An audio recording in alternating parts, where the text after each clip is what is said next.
Hi friends, வணக்கம். Welcome to trending சமையல். இன்னைக்கு வீடியோ ரொம்பவே பயனுள்ளதா இருக்கும் அப்படின்னு நினைக்கிறேன். வீடியோ வந்து ஸ்கிப் பண்ணாம பாருங்க. நம்ம சேனலுக்கு இப்போதான் நீங்க ஃபர்ஸ்ட் டைம் வீடியோ பார்க்குறீங்க அப்படின்னா சேனலை மறக்காம சப்ஸ்கிரைப் பண்ணி வச்சுக்கோங்க. கூட இருக்கிற பெல் ஐக்கானை பிரஸ் பண்ணிட்டு ஆல் அப்படிங்கிற நோட்டிஃபிகேஷனையும் கொடுத்து வைங்க. அப்பதான் நம்மளோட ரெகுலர் அப்டேட் எல்லாமே நீங்க வந்து மிஸ் பண்ணாம பார்க்கலாம். இப்போ வாங்க நம்ம வீடியோக்குள்ள போயிட்டு என்னென்ன டிப்ஸ் இருக்கு அப்படின்னு சொல்லிட்டு பார்க்கலாம். மறக்காம வீடியோக்கு ஒரு லைக் போட்டுட்டு வீடியோ பார்க்கறதுக்கு ஸ்டார்ட் பண்ணுங்க. இப்போ நம்ம ஃபர்ஸ்ட் டிப் என்ன அப்படின்னு பார்க்கலாம். இந்த தோசைக்கல் வந்து பார்த்தீங்கன்னா கிட்டத்தட்ட ஒரு 25 இயர்ஸாக நாங்கள் வந்து யூஸ் பண்ணிக்கிட்டு இருக்கோம். ஸோ ஃபஸ்ட் வந்து எங்கள் அம்மா கிட்டே இருந்தது, அதுக்கப்புறம் நான் வந்து வச்சுருந்தேன். இப்போலாம் வந்து பார்த்திங்கன்னா இதை வந்து யூஸ் பண்ணி பல மாதம் ஆகிடுச்சு. இது வந்து நான் சப்பாத்தி மட்டும் போடுறதுக்காக யூஸ் பண்ணிக்கிட்டு இருந்தேன், தோசை போடுறதுக்கு தனியாக வச்சுருக்கேன். ஸோ இது வந்து ரொம்ப எண்ணெய் பிசுக்கு இதெல்லாம் அதிகமாக பிடிச்சதுனால இது வந்து நான் ரொம்ப அதிகமாக யூஸ் பண்ணுறதே இல்லை. இது அப்படியே வந்து தூக்கி போட்டு வச்சுருந்தேன். இதை வந்து எப்படி நம்ம திரும்ப ரீயூஸ் பண்ணிக்கலாம் அப்படிங்கிறது தான் பார்க்க போகிறோம். அந்த தோசைக்கல்லை வந்து க்ளீன் பண்ணி எடுக்கிறதுக்கு நான் என்ன எடுத்திருக்கேன் அப்படின்னு பார்த்தீங்கன்னா, குட்டியாக ஒரு மண்பானை இருக்கும் பார்த்திங்களா, நம்ம கடைகள்லாம் வந்து பார்த்திங்கன்னா மோர் கொடுப்பாங்க. அதே மாதிரி இந்த குட்டி மண்பானையில் வந்து பார்த்திங்கன்னா டீ எல்லாம் கூட கொடுப்பாங்க. ஸோ இந்த மண்பானை வந்து நம்ம வீட்டில் வந்து வாங்கி வச்சு யூஸ் பண்ணிக்கிட்டு இருக்கோம் அப்படின்னா கண்டிப்பாக இதை வந்து யூஸ் பண்ணிக்கோங்க. ஸ்டவ் வந்து ஆன் பண்ணிக்கோங்க. நீங்கள் இந்த மாதிரி குட்டியாக மண்பானை இல்லை அப்படின்னா அகல் விளக்கு இருக்கும் இல்லையா, அது வந்து எடுத்துக்கலாம். ரெண்டுத்துலேயுமே சேமாக நம்ம வந்து க்ளீன் பண்ண முடியும். இப்போ வந்து பார்த்திங்கன்னா தோசைக்கல் வந்து நல்லா சூடாயிடுச்சு. கொஞ்சமாக வந்து தோசைக்கல்லில் தண்ணி வந்து சேர்த்துக்கோங்க. சேர்த்துட்டு இந்த மாதிரி நம்ம எடுத்து வச்சுருக்கிற அந்த குட்டி மண்பானையை வச்சு நல்லா அந்த மாதிரி தேய்ச்சி கொடுங்க. இந்த மாதிரி ஈஸியாக நம்ம வந்து இந்த குட்டியாக இந்த மண்பானையை மட்டுமே வச்சு அழகாக வந்து க்ளீன் பண்ணி எடுத்துடலாம். எந்த அளவுக்கு எண்ணெய் பிசுக்கு நல்லா ஸ்ட்ராங்காக பிடிச்சிருந்தா கூட உங்களுக்கு அந்த கரைகள் எல்லாத்தையும் சூப்பராக டக்குன்னு அப்படியே உங்களுக்கு வந்து ரிமூவ் பண்ணி கொண்டு வந்துடும். ஸோ அடுப்பு வந்து நல்லா ஒரு மீடியம் ஃப்ளேமில் வச்சுட்டு நல்லா அந்த மாதிரி தேய்ச்சி கொடுங்க. கொஞ்சம் நேரத்தில் வந்து பார்த்திங்கன்னா இந்த சைடில் பிடிச்சிட்ருக்க எண்ணெய் பிசுக்கு எல்லாமே சூப்பராக வந்து விட்டு வர ஆரம்பிச்சிடும். இதுக்காக நீங்கள் வந்து இது உடஞ்சி போயிடும் அப்படின்லாம் பயப்படவே வேண்டாம். இது வந்து உடஞ்சே போகாது. நீங்கள் எந்த அளவுக்கு வேணும்னாலும் நல்லா ஸ்ட்ராங்காக அழுத்தம் கொடுத்து தேய்க்கலாம். இதுக்காக நம்ம கத்தி ஏதாவது ஷார்ப்பான பொருள் அதெல்லாம் வந்து எதுவும் போட்டு தோசைக்கல் வந்து க்ளீன் பண்ணவே வேண்டாம். இது வந்து பார்த்திங்கன்னா நான் சப்பாத்தி போடுறதுக்கு அப்படின்னு சொல்லிட்டு தனியாக வச்சுருந்த கல். ஸோ அதை தான் நான் இப்போ வந்து ரீயூஸ் பண்ணிக்க போகிறேன். ஒரு சிலர் வந்து நினைப்பீங்க, அப்போ இதே மாதிரி நம்ம தோசை போடுற கல்லையும் க்ளீன் பண்ணலாமா அப்படின்னு சொல்லிட்டு கண்டிப்பாக நான் உங்களுக்கு இதே கல்லில் வந்து தோசையும் போட்டு காட்டுறேன். பாருங்கள், கொஞ்சம் நேரத்துக்கு எல்லாமே நான் வந்து ஸ்டவ் ஆஃப் பண்ணிவிட்டேன். கொஞ்சம் நேரத்தில் ஃபுல்லாகவே வந்து இந்த சைடில் பிடிச்சிட்டு இருந்தேன் நல்ல ஸ்ட்ராங்காக இருக்கிற இந்த எண்ணெய் பிசுக்கு கரை எல்லாமே ஃபுல்லாகவே ரிமூவ் ஆகி வந்துடுச்சு. பாருங்கள், நம்ம கத்தியெல்லாம் எதுவும் வந்து போட்டு தேய்க்கவே இல்லை.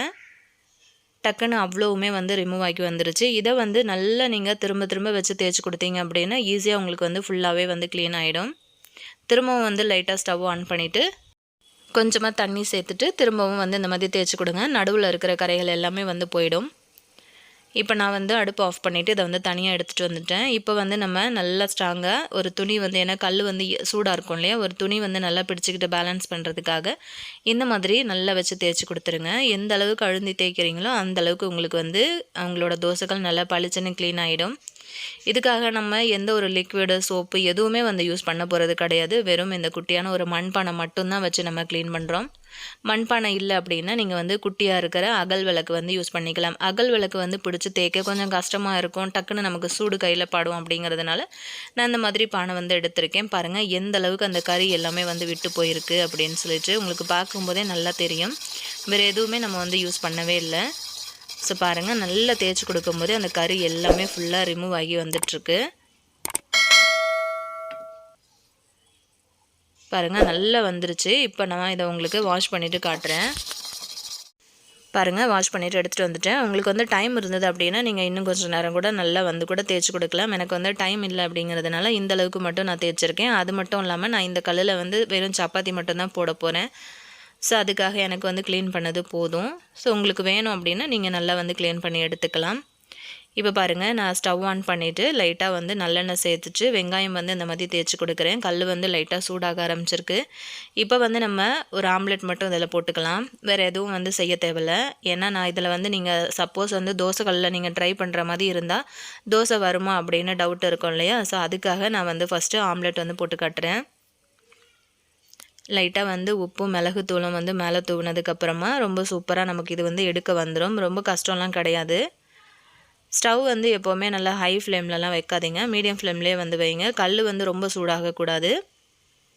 இப்போ வந்து லைட்டாக நம்ம அந்த முட்டையை எடுத்துட்டோம் இல்லையா, திரும்ப கொஞ்சமாக நல்லெண்ணெய் சேர்த்துட்டு வெங்காயம் வந்து தேய்ச்சி விட்டுட்டு ஒரு கரண்டி மாவு வந்து நான் அந்த மாதிரி சேர்த்துக்கிறேன். இந்த மாதிரி எப்போவுமே நீங்கள் வந்து சீசனிங் பண்ணிவிட்டு தோசைக்கல் வந்து யூஸ் பண்ணுறீங்க அப்படின்னா மாவு வந்து ரொம்ப மெல்லிசாக ஊற்றக்கூடாது. ஏன் அப்படின்னா சப்போஸ் உங்களுக்கு அது தோசைக்கல்லில் வந்து சரியாக வரல அப்படின்னா நமக்கு வந்து எடுக்கிறதுக்கு ரொம்பவே சிரமமாக இருக்கும்.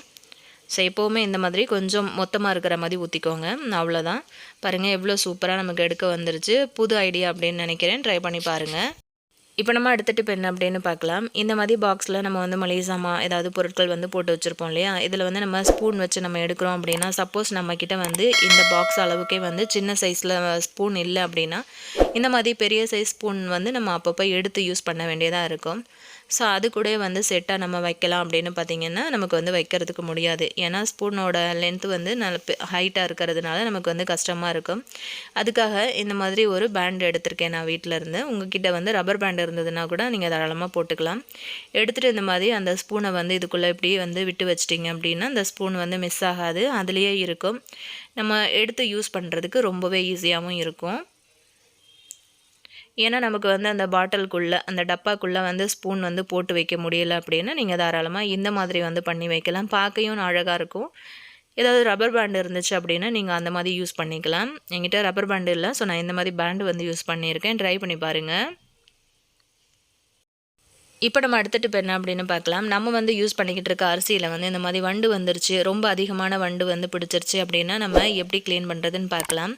அதிகமான வண்டு வந்துருச்சு அப்படின்னா நீங்கள் என்ன பண்ணுங்கள், இந்த மாதிரி எந்த பாக்ஸில் நீங்கள் அரிசி வச்சுருக்கீங்களோ அந்த பாக்ஸில் உள்பக்கமாக சுற்றிலும் வந்து ஆயில் அப்ளை பண்ணி விடுங்க. நல்ல ரவுண்ட் ஷேப்பில் ஆயில் அப்ளை பண்ணி அந்த அரிசியை வந்து கலந்து விட்டுட்டிங்க அப்படின்னா கொஞ்ச நேரத்தில் அவ்வளோ வண்டுமே அந்த ஆயிலில் போய் ஒட்டிக்கும். ஸோ உங்களுக்கு வந்து ஒரு பேப்பர் வச்சு அதை தொடச்சி எடுக்கிறதுக்கு ரொம்ப ஈஸியாக இருக்கும்.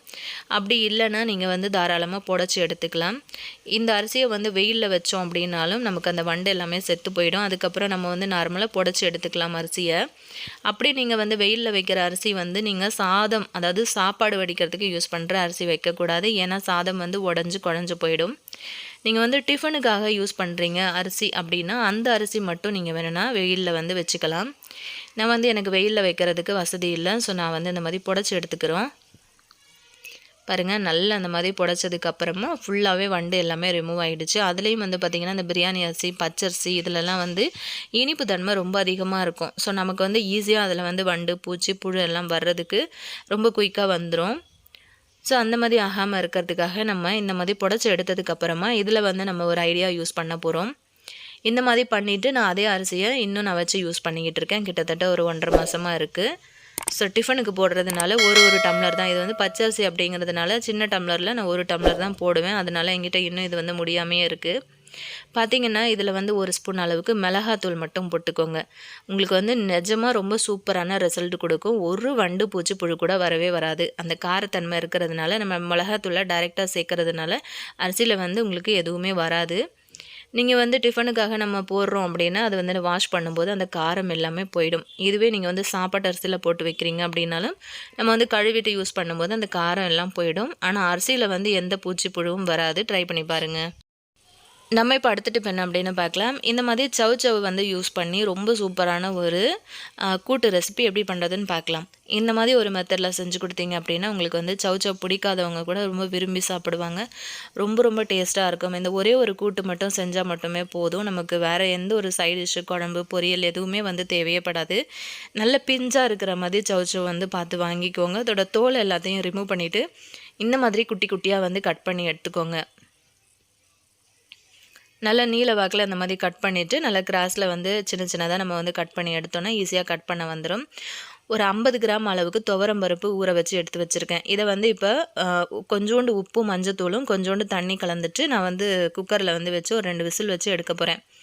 இதில் வந்து பார்த்திங்கன்னா துவரம் பருப்புக்கு பதிலாக நீங்கள் வந்து பாசிப்பருப்பு சேர்த்துக்கோங்க. ரொம்ப டேஸ்ட்டாக இருக்கும். என்கிட்ட பாசிப்பருப்பு இல்லை அப்படிங்கிற காரணத்தினால துவரம் பருப்பு வந்து சேர்த்துருக்கோம். இப்போ இதை வந்து நம்ம அடுப்பில் வச்சிடலாம். சவ் வந்து ஃபுல்லாகவே இந்த மாதிரி குட்டி குட்டியாக வந்து கட் பண்ணி எடுத்துட்டோம். அதுக்கப்புறம் வந்து பார்த்திங்கன்னா அந்த பருப்பு வந்து நல்லா ஒரு 2 விசில் வரைக்கும் விட்டுட்டேன். நல்லா வந்து பூ போல் வெந்து வந்துருச்சு. இப்போ சவ் வந்து கட் பண்ணி தனியாக எடுத்து வச்சுட்டோம். கூடவே வந்து தேவையான அளவுக்கு ஒரு 2 வெங்காயம், 2 தக்காளி, ஒரு 2, 3 பச்சை மிளகாய் இது எல்லாத்தையும் நம்ம வந்து வெட்டி எடுத்துக்கலாம். இப்போ இது கூட வந்து பார்த்திங்கன்னா கொஞ்சமாக பூண்டு வந்து நசுக்கி எடுத்திருக்கோம். அதே மாதிரி கொஞ்சமாக இஞ்சி பூண்டு பேஸ்ட்டும் வந்து நசுக்கி எடுத்திருக்கோம். இப்போ இதை வந்து நம்ம தாளிக்கலாம். இப்போ கொஞ்சமாக வந்து ஆயில் சேர்த்துக்கலாம் கடாயில். ஆயில் வந்து நல்லா சூடாகட்டும். சூடானதுக்கப்புறமா நம்ம வந்து கொஞ்சமாக கடுகு சேர்த்துக்கலாம். கடுகு உளுத்தம்பருப்பு சேர்த்துக்கோங்க. கொஞ்சமாக வந்து வெந்தயம் சேர்த்துக்கோங்க. அதே மாதிரி கொஞ்சம் சீரகம், அதுக்கப்புறம் ஒரு 2 வரமிளகாயை நல்லா கிள்ளிட்டு இந்த மாதிரி சேர்த்துக்கோங்க. சேர்த்ததுக்கப்புறம் நம்ம வந்து கட் பண்ணி வச்சுருக்கிற வெங்காயம், பச்சை மிளகா, பூண்டு நசுக்கி வச்சுருந்தோம்ல, பூண்டு, இஞ்சி பூண்டு பேஸ்ட்டு 1 ஸ்பூன் அளவுக்கு சேர்த்துக்கோங்க. இது எல்லாத்தையும் அப்படியே ஒன்றா வந்து சேர்த்துட்டு நல்லா அந்த மாதிரி வதக்கி விட்டுருங்க. இது கூட வந்து கொஞ்சமாக உப்பு, மஞ்சத்தூள் சேர்த்துக்கலாம். சேர்த்து அதையும் வதக்கி விட்டதுக்கப்புறம் நம்ம கட் பண்ணி வச்சுருக்கிற 2 தக்காளி எடுத்து நல்லா அந்த மாதிரி கசக்கிட்டு அதையும் வந்து சேர்த்துக்கலாம். சேர்த்துட்டு நல்லா அந்த மாதிரி வதக்கி விட்டுருங்க. இது வந்து நல்லா வதங்கினதுக்கு பிறகு நம்ம கட் பண்ணி எடுத்து வச்சுருக்கிற சௌச்சவ் வந்து உள்ளே சேர்த்துக்கலாம். இந்த மாதிரி ஒரு தடவை வந்து சௌச்சவ் கூட்டு வந்து பண்ணி சாப்பிட்டு பாருங்கள். ரொம்ப ரொம்ப டேஸ்ட்டாக இருக்கும். பிடிக்கலை அப்படின்னு சொல்கிறவங்க கூட விரும்பி சாப்பிட்ற அளவுக்கு இருக்கும். இந்த மாதிரி நல்ல காய் எல்லாத்தையும் மிக்ஸ் பண்ணி நல்லா கலந்து கொடுத்துட்டு மூடியை போட்டு மூடி ஒரு 10லேருந்து 15 நிமிஷம் நல்லா சிம்மில் வந்து வேக விட்டுருங்க. காய் வந்து ஓரளவுக்கு வெந்து வந்திருக்கு. இப்போ கொஞ்சமாக வந்து தண்ணி சேர்த்துக்கலாம். இப்போ தண்ணி சேர்த்ததுக்கப்புறமா உங்களுக்கு வந்து தேவையான அளவுக்கு குழம்பு மிளகாத்தூள் வந்து ஒரு ஸ்பூன்லேருந்து 2 ஸ்பூன் வரைக்குமே சேர்த்துக்கோங்க. சேர்த்துட்டு அதையும் நல்லா கலந்து கொடுத்துட்டு மூடி போட்டு மூடி வச்சிடலாம். இப்போ வந்து அந்த கேப்பில் நம்ம வந்து பருப்பை நல்லா அந்த மாதிரி மசிச்சு எடுத்துகிட்டு வந்துடலாம். பருப்பு வந்து நல்ல பூ போல் குழஞ்சி வந்திருக்கு. இப்போ மசித்த பருப்பை வந்து காய் வந்துருச்சா அப்படிங்கிறத செக் பண்ணிவிட்டு நம்ம வந்து இந்த பருப்பையும் இதில் வந்து ஊற்றி சேர்த்துக்கலாம். இந்த டைமில் உங்களுக்கு உப்பு, காரம் இது எல்லாமே வந்து சரியாக இருக்கா அப்படிங்கிறத பார்த்துக்கோங்க. இப்போ அந்த தண்ணி வந்து கொஞ்சம் ட்ரை ஆனதுக்கப்புறமா நம்ம இந்த பருப்பை வந்து கடைஞ்சி வச்சுருந்தோம் இல்லையா, அதையும் வந்து ஊற்றி இந்த மாதிரி நல்லா கலந்து கொடுத்துருங்க. கொஞ்சோண்டு தண்ணி மட்டும் நான் அந்த குக்கரை வந்து அலசிட்டு அந்த தண்ணி மட்டும் சேர்த்துருக்கோம். சேர்த்துட்டு நல்லா அந்த மாதிரி கலந்து கொடுத்துட்டு நம்ம உப்பு, காரம் எல்லாத்தையும் செக் பண்ணிவிட்டு மூடி போட்டு மூடி வச்சிடலாம். ஒரு 10லேருந்து 15 நிமிஷம் வரைக்கும் இது நல்லா சிம்லேயே இருக்கட்டும். தேவைப்பட்டுச்சு அப்படின்னா நீங்கள் வந்து கொஞ்சமாக சாம்பார் பொடி அப்படி இல்லைன்னா பெருங்காயம் இந்த மாதிரியெல்லாம் கூட சேர்த்துக்கலாம். நல்லா சிம்மில் வச்சு வேக விட்டதுக்கப்புறம் வந்து பார்த்திங்கன்னா ஓப்பன் பண்ணும்போதே நல்ல வீடே கமகமன்னு வாசம் வரும். ரொம்ப சூப்பராக நல்ல டேஸ்டியாக இருந்ததுங்க. கண்டிப்பாக நீங்களும் வந்து சௌச்சவ் வந்து இந்த மாதிரி ஒரு கூட்டு ரெசிபி பண்ணி சாப்பிட்டு பாருங்கள். எப்படி வந்துச்சு அப்படின்னு கீழே இருக்கிற கமெண்ட் செக்ஷனில் சொல்லுங்கள். இப்போ நம்ம அடுத்த டிப் என்னென்னு பார்க்கலாம். நம்ம வந்து வீட்டில் சாம்பிராணி போடுறதுக்கு அல்லது வந்து ஊதுபத்தி பற்ற வைக்கிறதுக்கு அப்படின்னு சொல்லிட்டு இந்த மாதிரி குட்டியாக ஒரு ஸ்டாண்டு வந்து வாங்கி யூஸ் பண்ணிக்கிட்டு இருப்போம் இல்லையா. இதில் வந்து என்ன ஒரு மைனஸ் அப்படின்னு பார்த்தீங்கன்னா, நம்ம வந்து இதில் ஊதுபத்தி வந்து பற்ற வச்சு வைக்கிறோம் அப்படின்னும் போது இதுக்குள்ளே நம்ம வந்து ஏற்றி வைக்கிற ஊதுபத்தி ஃபுல்லாகவே வந்து நமக்கு எரியாது.